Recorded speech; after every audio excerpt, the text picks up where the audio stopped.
you very much. Actually, I'm afraid that you will go home with the impression that I'm a narrow-minded, almost idiot, who talks only about the research project, not about the other adventures in the United States. But I have to tell you that I traveled a little bit around.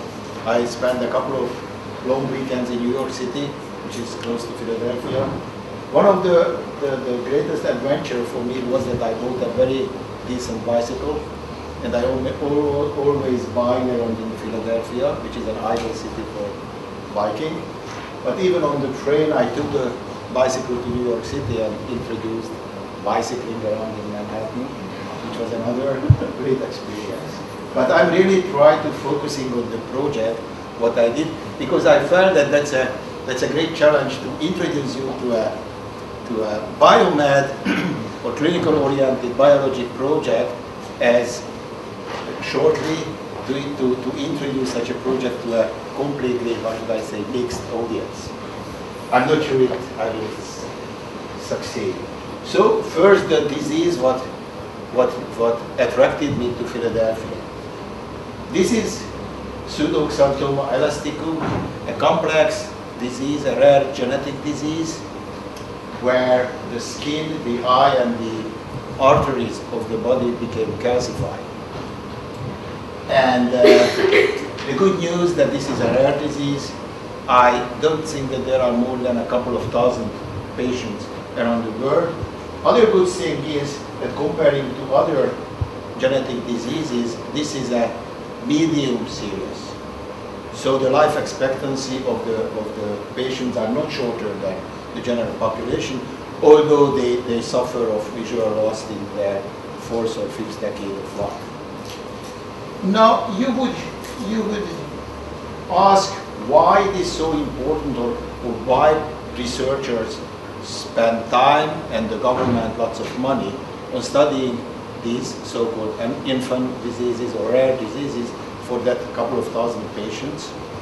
But this is very important, and especially in the US, the government, the National Institute of Health, spends a lot of attention to the rare diseases, since the big pharmacological industry does not spend research money on those. That's number one, and they simply feel that those patients are equal right members of the society. So from the point of view of the society, this is very important to understand the molecular background, to understand the physiology, and finally to come up with a clinical solution for the disease, which is not available yet. The other motivation, what, for instance, I was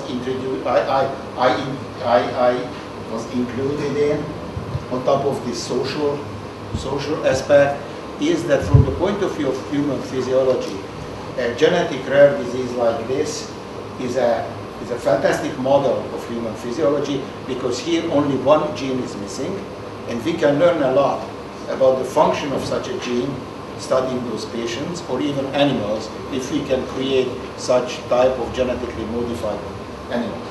So what I'm interested is the protein, which is here a complex transport protein. I'm a protein biochemist, and my host is a dermatologist. So our common interest is this disease, to figure out what happens if this protein, which is on a schematic view on the bottom middle part of my slide, does not work. And that's what happens in this disease. And they created a genetic animal model where also this gene was wiped out. And it seems that that's a mouse, which is a great model of the disease. So our common interest is to figure out, to answer this basic question, how come that mutations in this innocently looking transport protein, which is my favorite in research, if it doesn't work, causes a complex phenotype, a complex disease with lots of symptoms in the skin, in the eye, and in the arteries. So, just at the beginning of my 3 months period, together with my host, we developed a hypothesis, a scientific hypothesis, telling that this transporter might be something to do to transport vitamin K. And I don't want to tell you why we thought that this is a hypothesis, but in general in science, a hypothesis should make sense. You should trust me, this makes sense. And the other thing in science, that the hypothesis should be testable. And what we did actually, we tried to develop and still try to develop experimental methodologies to test this hypothesis. So we still don't know whether this hypothesis this hypothesis that vitamin K is something to do with the disease is right. But on the other hand, we did not disprove it yet. and telling you the truth, in science, disprove a hypothesis is almost as good as to prove it. Because then you can think about another hypothesis and you don't spend more time and money. So our hypothesis is that this protein is present in liver, and when we eat vitamin K by our normal diet, we always do that, and it never happens that anybody has no enough vitamin K from the diet. It goes through the circulation and ends up in the liver, which is the organ in the middle. And in the organ, this vitamin K is used for some proteins modified to be able to bind calcium.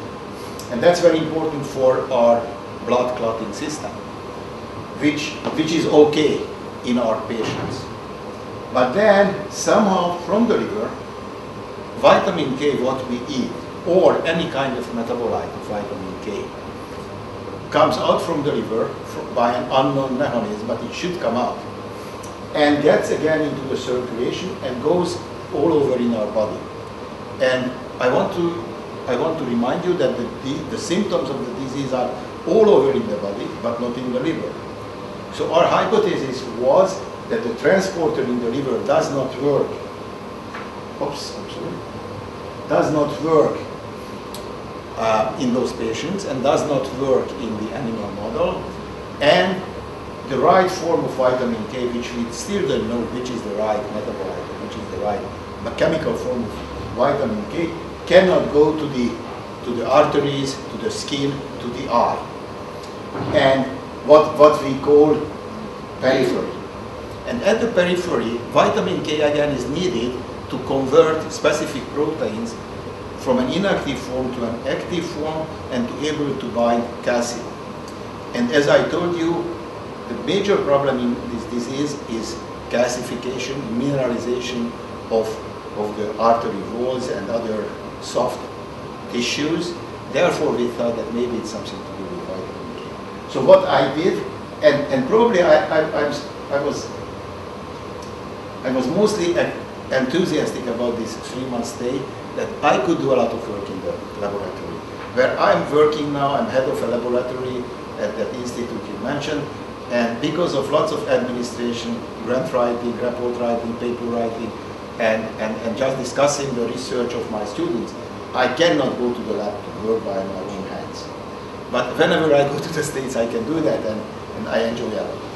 So what I did, that I got the liver from this animal and tried to develop different assays to see whether the vitamin K goes into the liver cells, comes out, and so on and so on. And when I came home, I even continued a very sensitive analytical chemical tool we developed together with a friend of mine to be able to show the same thing in human, not from liver, but from the circulation. So this just gives you an example which you don't have to understand, but what we, in detail, but we did that I consumed some vitamin K, and then time by time some blood was taken, and we measured the level of that vitamin K and a couple of vitamin K forms in my blood, and we think that we will continue with my Philadelphia partner to do the same on the animal model and with different other groups from Italy, Netherlands, and also from the States on patients.